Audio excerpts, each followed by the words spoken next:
शिवाय। श्री शिव महापुराण विद्येश्वर संहिता 12वां अध्याय।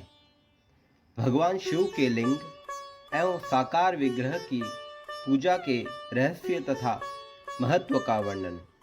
सूत जी बोले, हे शौनक, जो श्रवण, कीर्तन और मनन इन तीनों साधनों के अनुष्ठान में समर्थ न हो, वह भगवान शंकर के लिंग एवं मूर्ति की स्थापना कर नित्य उसकी पूजा करके संसार सागर से पार हो सकता है। छल न करते हुए अपनी शक्ति के अनुसार धनराशि ले जाए और उसे शिवलिंग अथवा शिव मूर्ति की सेवा के लिए अर्पित कर दे। साथ ही निरंतर उस लिंग की एवं मूर्ति की पूजा भी करे।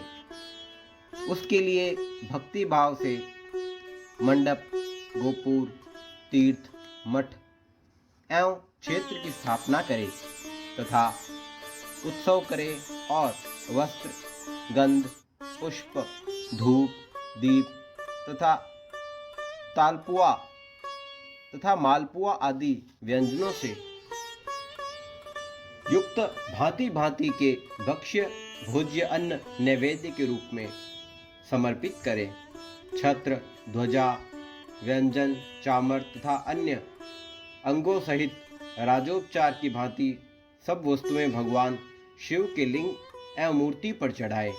प्रदक्षिणा, नमस्कार तथा यथाशक्ति जप भी करे। आह्वान से लेकर विसर्जन तक सारा कार्य प्रतिदिन भक्ति भाव से संपन्न करे। इस प्रकार शिवलिंग अथवा शिव मूर्ति में भगवान शंकर की पूजा करने वाला पुरुष श्रवण आदि साधनों का अनुष्ठान न कर सके तो भी भगवान शिव की प्रसन्नता से सिद्ध प्राप्त कर लेता है। पहले के बहुत से महात्म्य पुरुष लिंग तथा शिव मूर्ति की पूजा करने मात्र से भवबंधन से मुक्त हो चुके हैं। ऋषिगण बोले, मूर्ति में ही सर्वत्र देवताओं की पूजा होती है, परंतु भगवान शिव की पूजा सब जगह मूर्ति में और लिंग में भी क्यों की जाती है? सूत जी बोले, हे मुनीश्वरों, आप लोगों का यह प्रश्न तो बड़ा ही पवित्र और अत्यंत अद्भुत है। इस विषय में महादेव जी ही वक्ता हो सकते हैं। कोई पुरुष कभी और कहीं भी इसका यथार्थ प्रतिपादन नहीं कर सकता। इस विषय में भगवान शिव ने जो कुछ कहा है और उसे मैंने गुरु के मुख से जिस प्रकार सुना है, उसी तरह क्रमशः वर्णन करूंगा। एकमात्र भगवान शिव ही ब्रह्म रूप होने के कारण निष्कल निराकार कहे गए हैं। रूपान होने के कारण उन्हें सकल भी कहा गया है, इसलिए वे सकल और निष्कल दोनों हैं। शिव के निष्कल निराकार होने के कारण ही उनकी पूजा का आधारभूत लिंग भी निराकार ही प्राप्त होता है, अर्थात शिवलिंग शिव के निराकार स्वरूप का प्रतीक है। इसी तरह शिव के सकल या साकार होने के कारण उसकी पूजा का आधारभूत विग्रह साकार प्राप्त होता है, अर्थात शिव का साकार विग्रह उनके साकार स्वरूप का प्रतीक है। सकल और अकल समस्त अंग आकार रहित, आकार सहित साकार और अंग आकार से सर्वथा रहित निराकार रूप होने से ही वे ब्रह्म शब्द कहे जाने वाले परमात्मा हैं। यही कारण है कि सब लोग लिंग निराकार और मूर्ति साकार दोनों में ही सदा भगवान शिव की पूजा करते हैं। शिव से भिन्न भी देवता है, वे साक्षात ब्रह्म नहीं है, इसलिए कहीं भी उनके लिए निराकार लिंग नहीं उपलब्ध होता। अतः सुरेश्वर, इंद्र, ब्रह्मा आदि देवगण भी निष्कल लिंग में पूजित नहीं होते। सभी देवगण ब्रह्म न होने से अपितु सगुण जीव होने के कारण केवल मूर्ति में ही पूजे जाते हैं। शंकर के अतिरिक्त अन्य देवताओं का जीवत्व और सदाशिव का ब्रह्मत्व वेदों के सारभूत उपनिषदों से सिद्ध होता है। वहाँ प्रणव ओंकार के तत्व रूप से भगवान शिव का ही प्रतिपादन किया गया है।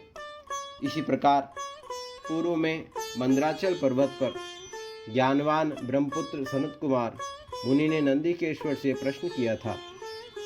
सनत कुमार जी बोले, हे भगवान, शिव के अतिरिक्त उनके वश में रहने वाला जो अन्य देवता है, उन सबकी पूजा के लिए सर्वत्र प्राय वेर मूर्ति मात्र ही अधिक संख्या में देखा और सुना जाता है। केवल भगवान शिव की पूजा में लिंग और वेर दोनों का उपयोग देखने में आता है। अतः ये कल्याणमय नंदिकेश्वर, इस विषय में जो तत्व की बात हो उसे मुझे इस प्रकार बताइए, जिससे अच्छी तरह समझ में आ जाए। नंदिकेश्वर बोले, हे निष्पाप ब्रह्म कुमार, हम जैसे लोगों के द्वारा आपके इस प्रश्न का कोई उत्तर नहीं दिया जा सकता, क्योंकि यह गोपनीय विषय है और लिंग साक्षात ब्रह्म का प्रतीक है।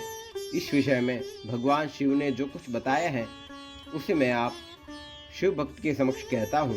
भगवान शिव ब्रह्म स्वरूप और निष्कल निराकार है, इसलिए उन्हीं की पूजा में निष्कल लिंग का उपयोग होता है। संपूर्ण वेदों का यही मत है, वे ही सकल। इस प्रकार वे निराकार तथा साकार दोनों हैं।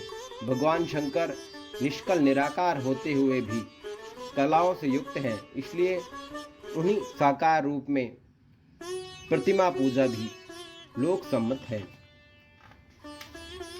शंकर के अतिरिक्त अन्य देवताओं में जीवत्व तथा सगुणत्व होने के कारण वेद के मत में उनकी मूर्ति मात्र में ही पूजा मान्य है।